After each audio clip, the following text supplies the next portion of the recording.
Okay? So resonate as it is air sign. Give me the Emperor energy for air sign, Gemini, Libra, and Aquarius.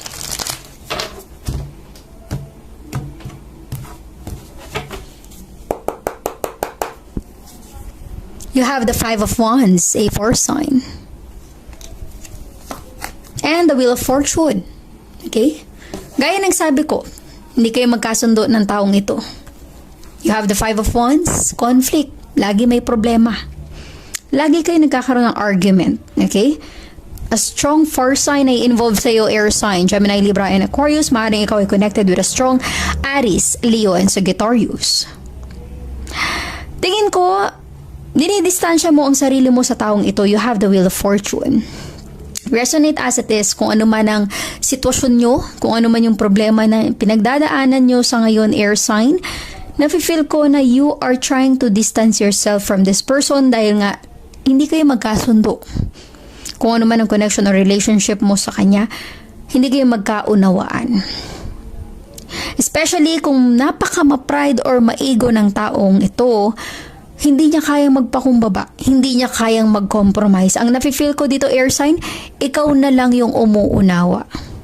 Okay? Minsan, okay naman na umunawa tayo sa iba, pero pag sobra-sobra na, nakakapagod na rin. Okay? Kaya nga nafe-feel ko with a Wheel of Fortune, para bang nagbago ka. Maaaring binigyan mo ng silent treatment ang taong ito, dahil sobrang inis mo na eh. Napikon ka na, napagod ka na. Parang tama na. Lagi na lang ikaw yung tama. Kailan mo i-consider yung nararamdaman ko. Okay? I'm really getting that kind of vibe para sa'yo, air sign, Gemini, Libra, and Aquarius. Okay? Lagi na lang ikaw yung umiintindi sa taong ito. Kaya siguro, ngayon, parang ang naging strategy mo, air sign, is ibahin yung action mo towards this person. Tingin ko at some point, air sign, naninibago siya. Nafe-feel ko na nararamdaman niya yung pagdistansya mo sa kanya. Nararamdaman ko rin yung question na, is there something wrong? May mali ba? Anong nangyari? Okay? Give me the Magician energy for air sign, Gemini, Libra, and Aquarius. Alam mo, may pagka-immature yung taong connected sa'yo, air sign.